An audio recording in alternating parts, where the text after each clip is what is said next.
স্পষ্টভাবে আপনাকে জানাতে চাই, এই মাহফুজ আলম তিনিও শাহবাগীর অংশ।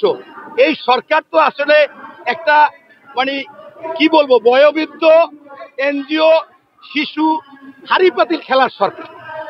এদের যদি সত্যিকার অর্থে হ্যাডাম থাকতো, তাহলে সরকারে বসার পরই বাংলাদেশে আজকে যে বেবিল হার্ট অপারেশন হচ্ছে, এই হার্ট অপারেশন হতো তখনই, এবং তখনই সারা বাংলাদেশ একেবারে ঠান্ডা করে ফেলতো। বাসর ঘরে এরা বিড়াল মারতে পারে না, শুরুতে এরা কাইট হয়ে গেছে। কারণ এটা তাদের ভুলের জন্য। তারা চেয়েছিল একটি দলকে প্রতিষ্ঠা করবে, এই দলকে প্রতিষ্ঠা করতে গিয়ে তারা অনেক জায়গায় ছাড় দিচ্ছে, অনেক আওয়ামী লীগকে ছাড় দিচ্ছে, বিভিন্ন ধরনের সুযোগ সুবিধা দেওয়ার কারণে তাদেরকে আজকে ভ্যালুহীন হয়ে গেছে, নতুবা একজন ভাবমূর্তি নষ্ট হয়ে গেছে।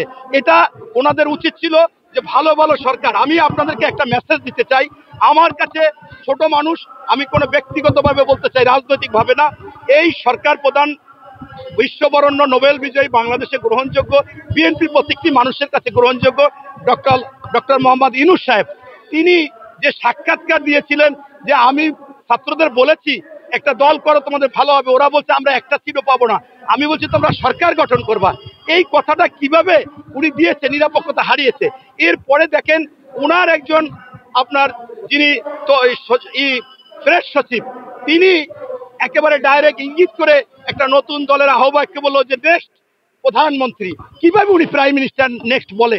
এই কথাগুলোতে থেকে মানুষের এখন ওনাদের উপর আস্থা নাই, বিশ্বাস নাই। অনাস্থা অবিশ্বাস নিয়ে আসলে রাষ্ট্র পরিচালনা খুব করা কঠিন। তাই আমি মনে করি যে এই শুরুটা এবং মাঝে মাঝে যে বিষয়গুলো, এগুলো স্পষ্ট করতে পারেনি, এবং যেটা করা উচিত ছিল সেইটাও করেনি। আপনারা দেখেছেন যে 91 সালে বিচারপতি শাহাবুদ্দিন সাহেব 90 দিনে সারা বাংলাদেশ নিরপেক্ষ করে ফেলেছিল, এবং বিশ্বের কাছে বাংলাদেশে কে কি বললো আমার আসে যায় না কিছু।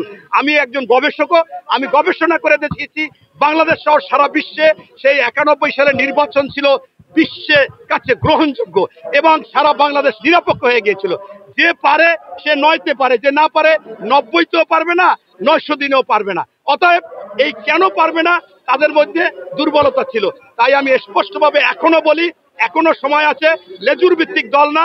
আপনার যদি মনে করেন ইচ্ছা হয় যে আমি একসময় আমি একটি নাগরিক শক্তি দল করেছিলাম, সেই দলটা আমি প্রতিষ্ঠা করতে পারিনি, আমি ব্যর্থ হয়েছি, আমি ব্যর্থ হতে চাই না। আমরা জানি যে একবার না পারলে দেখো শতবার। এখন আপনি যদি শতবার চেষ্টার মধ্যে এই চেষ্টাটা আনেন, এটা সঠিক হবে না।